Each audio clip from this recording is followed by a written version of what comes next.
Welcome back. Thank you for joining us again. We are anticipating the annual fund starting in October, and we just wanted to continue our conversation and answer some of those frequently asked questions that come up often surrounding the annual fund, the Panther 100. So, Mr. Mitchell, one of the common questions that we get is, what does annual fund cover and what does tuition cover? It's evident in the school, so tell us a little bit about that.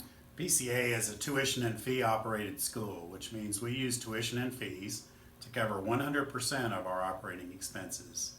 What that means is that when we're done with our operating expenses, the amount of money that's left is the money that can actually be used for those extra special things that we want.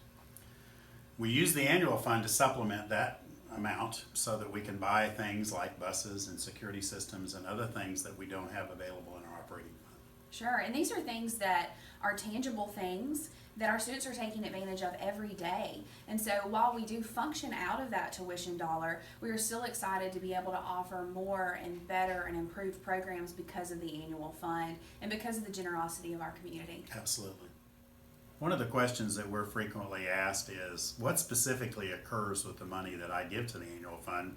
And more importantly, how is my child impacted by the dollars that I give? Haley, can you give us some idea of the categories this year in the annual fund and where those dollars go? Absolutely. As you know, last year we were fortunate enough to find some specific needs in the school and some areas that we could grow that would supplement above and beyond our already competitive offerings here at the school, and we named those designations in the annual fund. And so a parent can actually pick one of those designations and decide to give to one of those where their gift can be directed toward. We have chosen some exciting designations that will go above and beyond our already competitive curriculum offerings and offerings here at the school in general. Parents can choose where their funds will designate towards.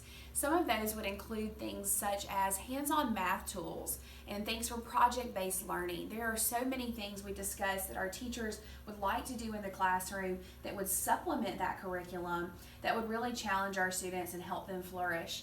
Another one would be that we are building leaders in our school all the way from K3 through the 12th grade. And we want to be able to offer our students, whatever grade they're in, some sort of student leadership opportunity if that is their gift, and help them grow in that way.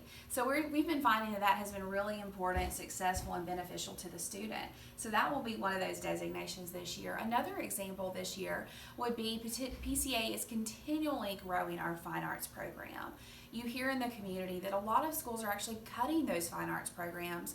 It's really tough to hear things like that, but it's also very encouraging to see that PCA has taken a stand for fine arts and is growing our programs all the way from elementary music to band in the high school to visual and performing arts. And we're excited our students are taking advantage of those programs, and it's really helping them get that well-rounded education that's going to take them to the next level and beyond in life so that they are a well-rounded person. As we close today, we hope you will consider participation in the Panther 100. As you know, it's called the Panther 100 because our goal each year is 100% participation. Mr. Mitchell, tell us a little bit about how important each and every person's participation and at every level is vitally important to the success of each year's annual fund campaign. I think it's important for each PCA family to know that when I'm out in the community raising money for our school, one of the questions that I'm frequently asked is, how many of your current parents and staff members participate in the Panther 100? It's really nice when I can say to folks, 100% of our families and staff members participate in the Panther 100. So my closing thought to you would be, it's not how much you give, it's the fact that you participate and you give. Whether that's through a prayer or through a monetary donation, please be part of this very important effort to grow our school.